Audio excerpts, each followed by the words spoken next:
Hello friends, இது சனிக்கிழமை evening vlog தான் பார்க்க போகிறோம். ஏற்கனவே நம்ம ஸ்வீட் பாக்ஸ்லாம் ஸ்டாஃபு ஒர்க் பண்ணுறவங்களுக்குலாம் கொடுக்குறதுக்கு வாங்கி வச்சுட்டோம். அடுத்தது வீட்டில் சுடுறது அப்படின்னு சொல்லிட்டு ஒரு 2-3 பலகாரம் இருக்குது. ஸோ அது செய்கிறதுக்கு தான் நாங்கள் களத்தில் இறங்கியாச்சு. இந்த தடவை பார்த்திங்க அப்படின்னா எங்கள் வீட்டுக்காரர் தான் ஃபுல் அண்ட் ஃபுல் ஹெல்ப் பண்ணாங்க. எங்கள் சின்ன பாப்பா இன்னுமே வரல வீட்டுக்கு. இன்னைக்கு நைட் ஆயிரும் வர்றதுக்கு. அதுக்காக வேண்டி சரின்ட்டு நாங்களே செய்ய ஆரம்பித்தாச்சு. எங்கள் வீட்டுக்கார் ஃபுல்லாக முறுக்கு புழிஞ்சு கொடுக்குறது, அதிரசம் தட்டி கொடுக்குறது, இந்த மாதிரி வேலையெல்லாம் சூப்பராக செஞ்சு கொடுத்தாங்க. அதே மாதிரி முறுக்கு சுடுறதுக்கு பார்த்திங்க அப்படின்னம்னா நம்ம ஹால்லையே அடுப்பை வச்சு செய்ய ஆரம்பித்தாச்சு. அடுத்தது அதிரசமே பார்த்திங்க அப்படின்னம்னா சூப்பராக செஞ்சாச்சு. இது சிலர் அந்த அதிரசத்துக்கு நடுவில் ஹோல் போடாமல் சுடுவாங்க. அது எனக்கு என்னவோ சாட்டிஸ்ஃபேக்ஷனாக இருக்க மாட்டேங்குது. அதனால் நான் சுடுற அதிரசம் இப்படி தான் இருக்கும்.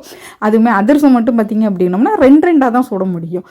ஒரு 4-5 போட்டோம் அப்படின்னம்னா ஒன்று திருப்புறதுக்குள்ளே இன்னொன்று கருகிரும். அதுக்காக வேண்டி இந்த மாதிரி 2 சுட்டு ஒரு வழியாக சுட்டு முடிச்சாச்சுங்க.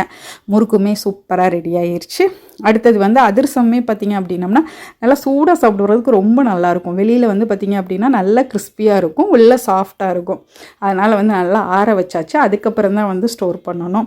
லட்டு பார்த்திங்க அப்படின்னா 2 நாளைக்கு முன்னாடியே ரெடி பண்ணியாச்சு. அந்த ஸ்வீட் பாக்ஸ் கொடுக்கும்போது சிலருக்கு பார்த்திங்கன்னா லட்டும் கொடுக்குற மாதிரி இருக்குங்களா. அதனால் கொஞ்சம் காலியாக இருக்குது. இனி இது தீபாவளிக்கு போதும். இந்த லட்டுக்கு பார்த்திங்க அப்படின்னா கடலை மாவில் தண்ணிக்கு பதிலாக நீங்கள் பால் சேர்த்து கலந்து சுடும்போது பார்த்திங்க அப்படின்னம்னா கலர் நல்லாவே இருக்கும். நம்ம கலர் எதுவுமே சேர்க்க வேண்டாம், சூப்பராக இருக்கும். இந்த வேலையெல்லாம் முடிக்கிறதுக்கே பார்த்திங்கன்னா 7 மணி ஆகிட்டது. அடுத்தது நைட்டுக்கு மத்தியானம் வச்ச கோழி குழம்பே இருந்தது. அதனால் இட்லி, மத்தியானம் வச்ச கோழி குழம்பு சூடு பண்ணியாச்சு. ஸோ இதான் நைட்டு டின்னர். ஸோ இன்றைக்கான ஈவினிங் இந்த மாதிரி தான் போச்சு.